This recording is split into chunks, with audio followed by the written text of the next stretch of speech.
पिंपरी-चिंचवडच्या मोशीत इमारतीची दुर्घटना घडली। काल दुपारी 2 वाजता घडलेल्या दुर्घटनेचं बचाव कार्य आत्ताही सुरू आहे।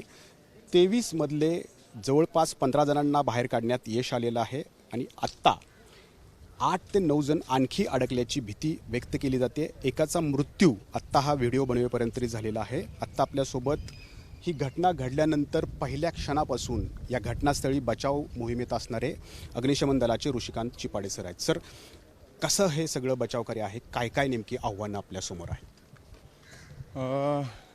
कालची आव्हानं वेगळे होते, आजची आव्हानं वेगळे आहेत। मी पहिलं कालचं ऑपरेशन तुम्हाला ब्रीफ करतो की ज्या वेळेला घटना घडली त्यावेळेला या ठिकाणी खूप मोठं स्ट्रक्चर आहे आणि त्या स्ट्रक्चरवरती G+2 स्ट्रक्चरवरती ह्या क्षितिजापासून दिसणारा जो डोंगर दिसतोय कम्प्लिटली, हा सर्व कचऱ्याचा डोंगर जो आहे यातला एक भाग डोंगराचा जसाच्या तसा खाली कोसळला आहे। खूप मोठ्या प्रमाणात शहरात पाऊस झाला आहे आणि या ठिकाणी फ्लॅश फ्लड झाला आहे आणि त्या फ्लॅश फ्लडमुळे त्या कचऱ्यानी सगळ्या त्या डोंगरांनी जागा सोडली आणि ह्या G+2 स्ट्रक्चरच्या टेरेसवरती त्याचा माल पडेल इथपर्यंत त्याची हाईट होती। त्या सगळा आघात तो वरनं 500-600 मीटर अंतरावरनं ह्या बिल्डिंगवरती आला आहे आणि ह्या बिल्डिंगवरती तो कलॅप्स झाल्यामुळे बिल्डिंग टिल्ट झाली आहे आणि बिल्डिंगचा जो पूर्वेकडचा भाग आहे तो भिंती तोडून मलबा जो आहे तो गार्बेज तो सगळा आतमध्ये आलेला आहे। जी ग्राउंडला पूर्णतः भरला आहे। फर्स्ट लेवलला तो नियर अबाउट 80% पर्यंत आतमध्ये गेला आहे आणि सेकंड लेवलला तो नियर अबाउट 50% मध्ये आतमध्ये गार्बेज आलेला आहे आणि त्यामुळे दुपारची वेळ होती, लोक लंच ब्रेकला कॅन्टीन असल्यामुळे त्या ठिकाणी जेवणासाठी पहिल्या मजल्यावरती कॅन्टीन? येस, पहिल्या मजल्यावरती कॅन्टीन होतं आणि त्या कॅन्टीनवरती जेवणासाठी लोक तिथे जमा झाले होते आणि ते जेवताना त्यांची ही घटना घडली। बरं, अन्य वेळेस काय होतं की जर काही दुसरं लँडस्लाईड झालं तर त्या ठिकाणी आवाज येतो, काहीतरी सिम्पटम्स लक्षात येतं, काहीतरी वेगळा नॉईज लक्षात येतो। हे सगळं कचऱ्याचं असल्यामुळे या ठिकाणी काही आवाज आलाच नाही। याचं लेअरिंग जे आहे हे एकदम लूज होतं आणि ते लूज लेअरिंगमुळे ते आवाज न करता त्या बिल्डिंगवरती आल्यामुळे यांना पळायला काही स्कोप राहिला नाही। तरीही जे दुसऱ्या मजल्यावरती होते त्यांना जे वरती पहिले 4-5 जण बाहेर पडले त्यांना ते पलीकडच्या बाजूने विजिबिलिटी होती, ग्लास फसाड असल्यामुळे ते हरकत दिसती आणि ते बाहेर जाऊ शकले।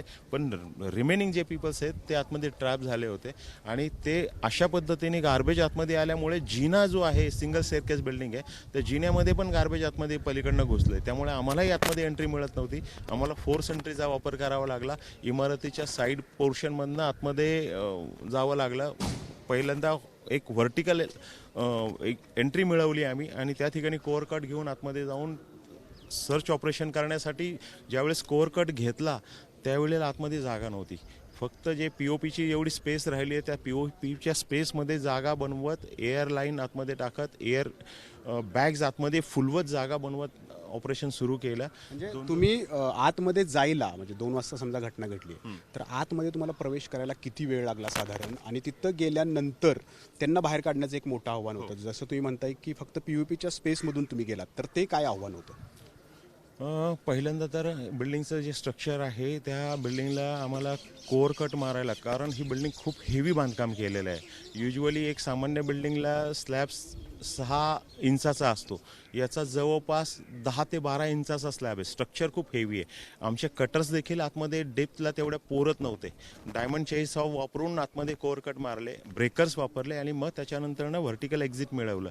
ते आम्हाला त्या ठिकाणी एंटर करायलाच आम्हाला ह्या स्लॅबचा सरफेस एरिया खूप स्ट्रॉंग आहे, डायमीटर जास्त आहे, त्यामुळे एक्स्ट्रा टाईम गेला आहे आणि नियर अबाउट आम्हाला त्या ओपनिंगला संध्याकाळी एक 7 तरी वाजले आम्हाला ते।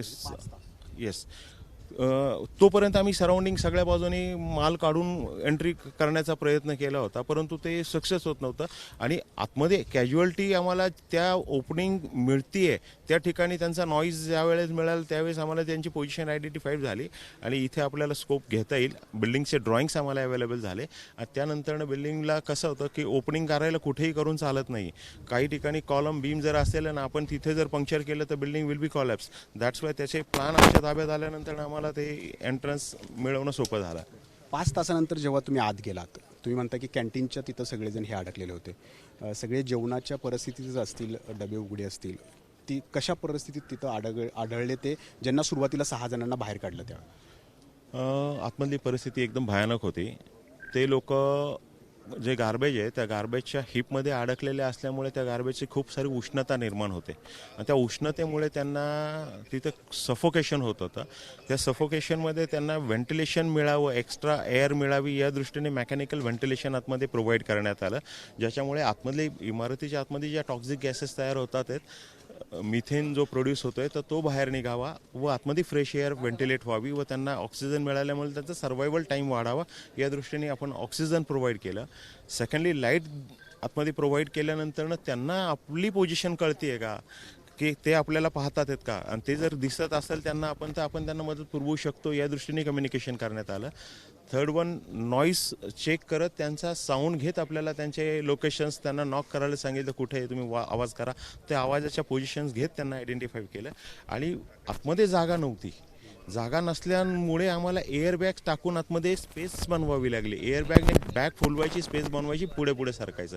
त्यावेळेला स्ट्रक्चर जे आहे ते मूव्ह होऊ शकत नाही, पण आतमध्ये भरलेला जे गार्बेज आहे, कचरा, तो कॉम्प्रेस केला जाऊ शकत होता. तो कॉम्प्रेस करत करत पुढे सरकलं आणि ते लोक असे नाहीत की ते तिथे बसलेले आहेत, मग आतमध्ये टेबल, खुर्च्या, डायनिंगच्या ह्या ज्या गोष्टी आहेत याच्यामध्ये ते अडकलेले होते आणि ते सगळे ऑब्जेक्ट बाजूला करून त्यांना रिकवर करायला वेळ जात होता. पहिले 6 जण तर तुम्ही बाहेर काढले, ते संध्याकाळची वेळ होती.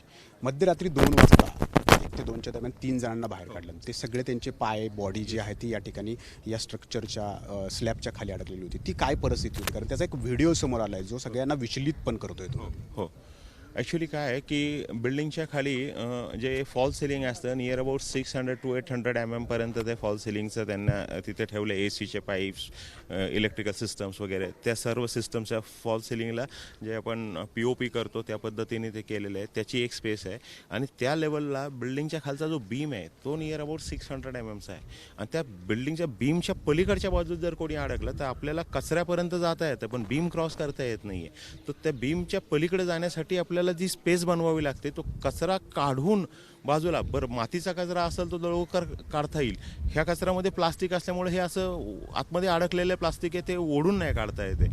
त्यामुळे पलीकडच्या बाजूला जे आहेत त्यांना ती स्पेस बनवून खालून जाऊन असं वर जायचं, परत वरनं खाली काढून आणायचं, ते खूप डिफिकल्ट आहे, ते खूप चॅलेंजिंग आहे. आणि त्यामुळे त्यांचे अडकलेले जे पाय आहेत, बरं त्यांचं जोपर्यंत मुंडकं निघत नाही तोपर्यंत बरं माणूस असा सापासारखा वेडावाकडा वळण घेऊन काढता येत नाही, त्याला पूर्ण बॅलन्स करावं लागतं त्यावेळेला. आणि ह्या परिस्थितीत त्यांना जे पहिला आघात झाला आहे, ती इंजुरी झाली आहे, त्यामुळे त्यांची इफिशियन्सी संपलेली एवढ्या वेळ आतमध्ये राहिल्यामुळे, त्यांच्या शरीरामध्ये ताकद राहिलेली नाही, त्यांना लो ऑक्सिजनमुळे त्यांचं थिंकिंग ॲबिलिटी कमी पडले आणि ते त्या लेवलवरती गेलेले आहेत की आता अनकॉन्शियस होण्याच्या तयारीत आहेत. तर अशा अवस्थेमध्ये त्यांना स्वतःला काही त्यांचा सपोर्ट आम्हाला मिळत नव्हता आणि आपल्याला एक्सटर्नल त्यांना किती पेन होतंय हेही ते सांगू शकत नव्हते. अशा परिस्थितीत ऑपरेशन करताना खूप साऱ्या अडचणी येत होत्या. आणि मग त्यावेळेला त्यांना आपण बाहेर काढलं. त्याच्यानंतर मला वाटतं साऊंड व्हायब्रेशनची एक टेस्ट घेण्यात आली. तांत्रिक सगळ्या बचावमध्ये कसं काम करण्यात आलं? सुरुवातीला मोबाईलचा फोन सुरू होता, नंतर बॅटरी डाऊन झाल्या, वॉकी टॉकी देण्यात आली, साऊंड व्हायब्रेशन घेण्यात आलं. हे तपास नेमका कसा करण्यात आला, कसं शोधकार्य करण्यात आलं आणि नंतर तुमच्या कधी लक्षात आलं की आता संपर्काच्या बाहेर हे सगळे गेलेले आहेत? जोपर्यंत आम्हाला त्यांचा नॉईज मिळतोय, त्यांची आयडेंटिटी मिळते, त्यांना आमची लाईट दिसते, ते आम्हाला सिम्पटम्स देतात आहेत, काही नॉईज करतात, अशा परिस्थितीमध्ये आम्हाला ऑपरेशनला दिशा मिळत होती, गती मिळत होती. पण ज्या वेळेला त्यांचा रिस्पॉन्स आम्हाला कुठूनही मिळत नाही आहे आणि मग अशा परिस्थितीत आपल्याकडं जे काही सिग्नल्स येणार आहेत, इनपुट्स येणार आहेत, त्याच्यावरती कारवाई करू शकतो. जर इनपुट्स येणं बंद झालं आहे तर मग आपल्याला इनपुट्स शोधणं, एक्सप्लोअर करणं या दृष्टीने आपण ती डिटेक्टरची टेस्ट. किती वाजता इनपुट येणं बंद झालं? इनपुट येणं आपल्याला 12 वाजता जे 3 लोक जे अडकलेले तेवढेच होते आणि त्यांना काढता येत नव्हतं म्हणून आपण एअर बॅग बनवून जागा बनवली होती. पण ती जागा बनायला त्या एअरचा प्रेशर जनरेट व्हायला आपल्याला नियर अबाउट त्यांना ऑपरेशन 1-2 वाजले ते. पण त्याच्यानंतर त्या 3 लोकांना रिकवर केल्यानंतर आम्हाला आतमध्ये असं लक्षात आलं की आता कोणताही सिग्नल येत नाही आहे. 12 तासानंतर सगळे सिग्नल बंद झाले. 2 वाजता सर्व सिग्नल बंद झाले. 2ला मग 2ला सर्व इनपुट्स बंद झाल्यानंतर आपण टेक्निकल टॅक्टिस सुरू केली, कारण आता मॅन्युअल ऑपरेशन करणं, तिथून पुढची प्रोसेस जी आहे ती मॅन्युअल ऑपरेशनची आहे. पण त्याच्यापूर्वी असं नको व्हायला की आपल्या जवळ कोणीतरी आहे, फक्त आपल्याला तो विजिबल नाही आहे, दिसत नाही आहे किंवा तो नॉईज करू शकत नाही आहे, तर अशा परिस्थितीत जो जवळ असून आपल्याला काढता नाही आला, असं व्हायला नको. साऊंड व्हायब्रेशन टेस्ट म्हणून साऊंड व्हायब्रेशन टेस्ट घेतली. ते स्पेशल टाईप ऑफ डिटेक्टर्स असतात, ते NDRFकडे अवेलेबल आहेत. ते 10 डिव्हाइस एका ठिकाणी आपण लावण्यात आले आणि ते डिव्हाइस जे आहे ते आपण त्या ठिकाणी लावून त्याचे व्हायब्रेशन्स, त्यांचे हार्टबीट्स, येस, ते इवन थोडी जरी हरकत जरी झाली तरी त्याला ते सिम्पटम्स दाखवतात आणि ते कुठे आहे ते आपल्याला लोकेट होतं आणि त्या दृष्टीने आपल्याला त्या ठिकाणी एक्सप्लोअर करणं सुरुवात करावी लागते. असं काही लोकेट झालं? नाही झालं. आपण 3 वेळा ती टेस्ट अप्लाय केली. तिन्ही टेस्टमध्ये एकदाही एक सिंगल सिम्पटम्स आपल्याला मिळालेलं नाही आणि त्यामुळे आपल्याला नाही पुढे कारवाई करता आली. आता हे आपण JCB बघतोय, JCBच्या साह्याने सगळे कचऱ्याचे ढीग जवळपास 6-6.5 तास आपण काढले. त्याच्या पुढे काय नेमकं केलं? पहिल्या मजल्यावरती तुम्ही होल पाडलाय असं म्हणताय, भिंतीतून आत तुम्ही त्या ठिकाणी प्रवेश केला. आता काय परिस्थिती आहे तिथं? ॲक्च्युली काय आहे की ते पहिल्या मजल्याला होल करून व्हर्टिकल आपण तो बाजूला केलं त्यांना, पण आता जो सेकंड प्लॅन होता आपला की साईडला बोरवेल टाईप एक वेल तयार करायची आणि हॉरिझॉन्टल एंट्री आतमध्ये मारायची आणि रेस्क्यू करायचा. परंतु ज्या वेळेला आपण साईडला खाली खोदकाम केलं, वेल तयार केली आणि आता एंट्री मारणार तर असं लक्षात येतं की खालच्या बाजूचा कॉलम जो आहे बिल्डिंगचा, ग्राउंड पार्किंगचा, तो कॉलॅप्स झालेला आहे. तर बिल्डिंगचं कॉलम जर कॉलॅप्स झालेलं आहे आणि आपण आतमध्ये तिथे एंट्री करायला स्कोप नाही आहे. जर आता तुमचाही जीव धोक्यात जातो. आमचाही जीव धोक्यात जाणार आणि इवन जे आता स्ट्रक्चर आहे दॅट विल बी कॉलॅप्स, कारण तो जो हिप आहे कचऱ्याचा तो सपोर्ट करतोय आणि तोच जर बाजूला काढला तर आपण अडचणीत येऊ आणि पुढचं ऑपरेशन सगळं डिस्टर्ब होऊन जाईल. त्या दृष्टीने आपल्याला ते पुढे ते प्रकरण म्हणजे त्या पद्धतीने राबवता येत नाहीये. आता आपल्याला पुढे या ठिकाणी सेकंड काल ज्या पद्धतीने व्हर्टिकल एंट्री मिळवली त्याच पद्धतीने पुढे एंट्री घेणं गरजेचं आहे. आता 9 जण अडकलेले होते, 1 जणाला बाहेर काढलेलं आहे, आणखी 2 जण आढळलेले आहेत.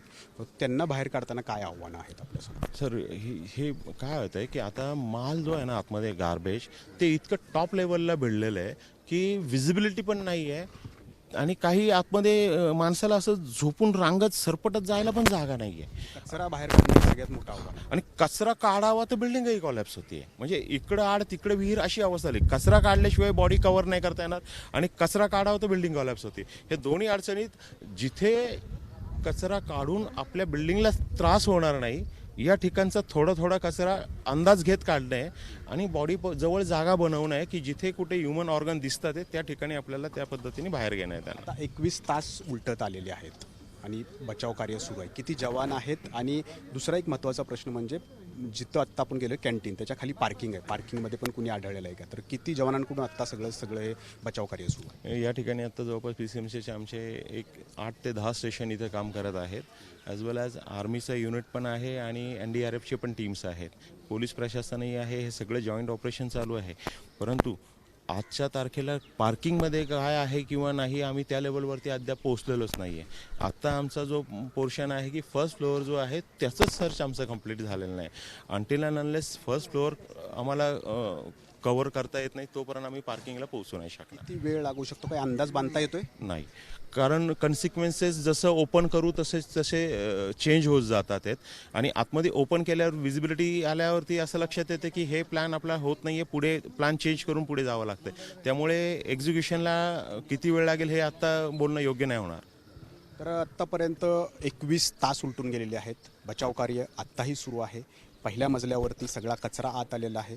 कचरा बाहेर काढला तर इमारत खाली येऊ शकते, स्लॅब खाली येऊ शकतो. त्याच्यामुळं इकडं आड तिकडं विहीर अशा प्रकारची परिस्थिती या बचाव कार्यात जे सगळे सहभागी आहेत त्या जवानांच्या समोर आहे. त्यामुळं हे बचाव कार्य किती वेळ चालेल हे सांगता येणार नाही, परंतु या बचाव पथकातल्या सगळ्या जवानांच्या समोर नेमकी काय आव्हानं आहेत आणि ते कसं हे बचाव कार्य पार पाडतायत हे आपण जाणून घेण्याचा प्रयत्न केला. कॅमेरामन विजय राऊत, नाजिमुल्ला, ABP माझा, पिंपरी चिंचवड. ABP माझा, उघडा डोळे बघा नीट.